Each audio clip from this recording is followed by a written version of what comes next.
Hey everyone, today I want to show you how I make deer jerky each year. You can make this out of beef or whatever meat you want, and the way I make it is with ground meat. You can make, stripped sliced jerky like the traditional way where you slice it real thin. Kind of freeze it first so you can get a good nice thin slice on it, and then you marinate it and either smoke it or dehydrate it or dry it. That's kind of a traditional jerky. This is an alternative to that where you use ground meat, and it comes out, to me, much more consistent. You can get a little bit better cure on it. It's a different consistency for sure. It's still good and chewy and tough, but it's nowhere near as tough as like a sliced jerky would be. And then there's a greater opportunity, I think, to get all kinds of seasonings and savory flavors and stuff like that incorporated into the ground meat before you cure it and dry it. So that's why I do it this way. I do it every year. I just killed a doe the other night. Deer season's open, and the first doe of the year I generally turn into jerky. So I have about 30 pounds of meat to make into jerky today. I figured I'd show you guys how I do it. So let's start this video here. The first ingredient, of course, is the meat. You can see how there's very, very little connective tissue or fat or anything in there. I've cut all the fat out. It's got to be lean. This is 30 pounds of deer. I'm going to use my big grinder and grind it all up. Of course, you can just buy ground beef and do this, or you can have your butcher do this for you with as close to 100% lean as possible. There's the ingredients real quick. 5 pounds of ground lean. 1 1/4 cups. I'm going to use my own marinade. You can substitute 3/4 cup Worcester with a 1/2 cup water. That will approximate the salinity and the liquid that you need that would come from that marinade, but it won't taste quite the same. It's still good. It's still good. I encourage you to do it. And then there's a 1/4 cup of molasses. There's brown sugar, black pepper, ginger, onion and garlic powder, or granulated onion and granulated garlic. And then pink salt, which is sodium nitrite. It's pretty easy to find. You can usually find it at the grocery stores, but you can surely find it on Amazon. And a 16-ounce shaker, that will last you years and years and years. It takes very little. It takes 1 teaspoon per 5 pounds to cure meat. And then monosodium glutamate. So there's the first ingredient. That's my marinade. Like I said, you can substitute whoosh and water. And then there's just several ingredients I wanted to show you here because there's substitutes for several of them. There's molasses. It's cane molasses, not sorghum molasses. Plain old cane molasses, available at most grocery stores. If you have molasses powder, I do for you making dry rubs and stuff, you can of course use that as a substitute. And then plain old light brown sugar or dark brown sugar, doesn't really matter. Again, there's substitutes. There's granulated sugar, which is this freeze-dried sugar I use in some dry rubs. But plain old brown sugar is the best. And then the black pepper I use is a little coarser grind. It's kind of a salad grind. Again, don't spend a whole lot on these. Just go to the supermarket. This is jerky. This is Walmart special here, this stuff. Onion and garlic powder, or granulated onion and granulated garlic, actually. There's the pink salt brand I like, but any pink salt will work. It'll say 6.25% sodium nitrite on the sides. They make it pink so you can tell it's not normal salt. And then monosodium glutamate. Accent is the brand name I generally buy. It really gives it a good depth of flavor. I love MSG. It's a good flavor enhancer. And then there's ginger powder. So that's kind of the base ingredients that go into this. You can, of course, heat up your jerky and make it spicy, and I don't do that until I'm about to dehydrate it. You can use a number of things to do that. You can use cayenne or ground red pepper. That's a great one.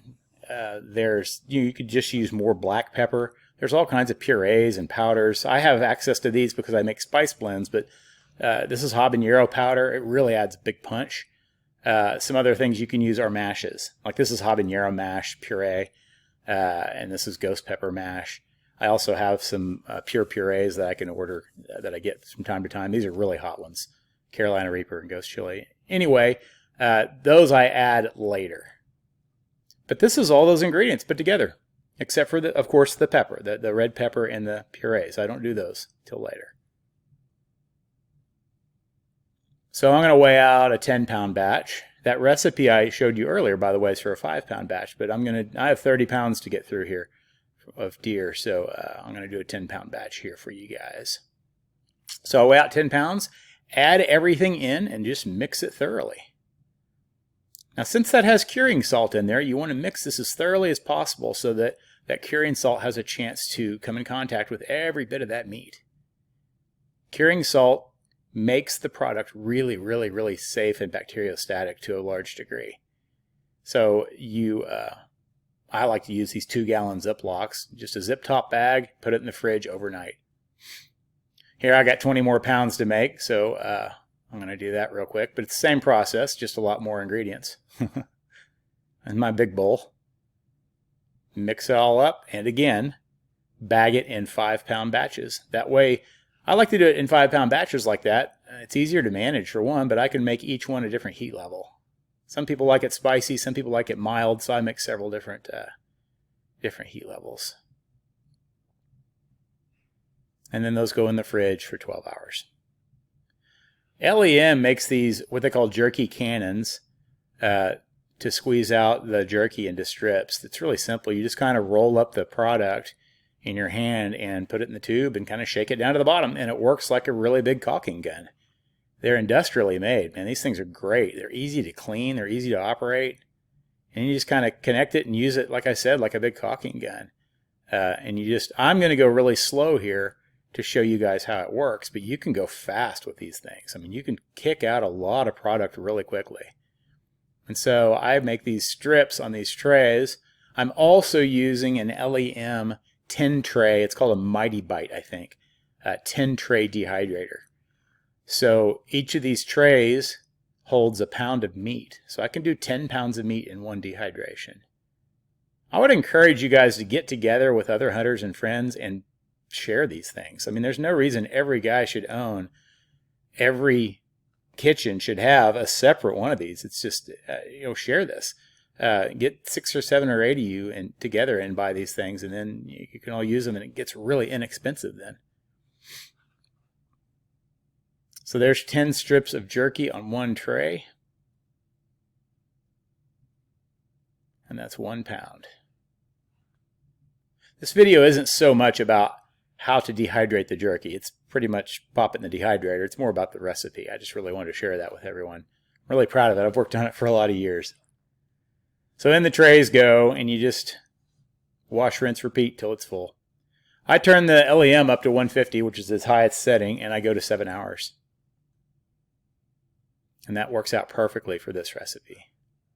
And you just kind of sit back and let it go. When it's all done, I let them cool before I bag them. That way it doesn't condense any moisture inside the bag.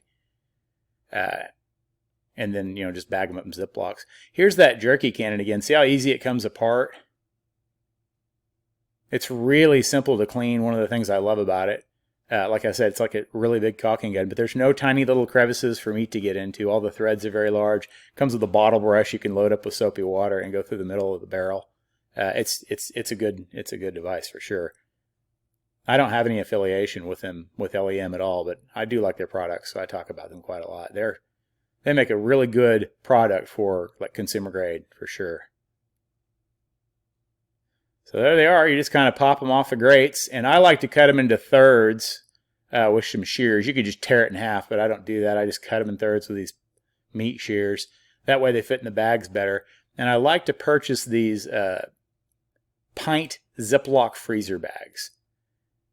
It holds 1 tray of jerky strips cut into thirds like this perfectly, and I can put them in the freezer that way. And I do like to freeze the product when I'm done. I think it just adds a lot of shelf life to it, especially when I do 30 pounds of deer a year. It's just nice to have it in the freezer and have it that extra time on its shelf life and its quality. And that's really all there is to it.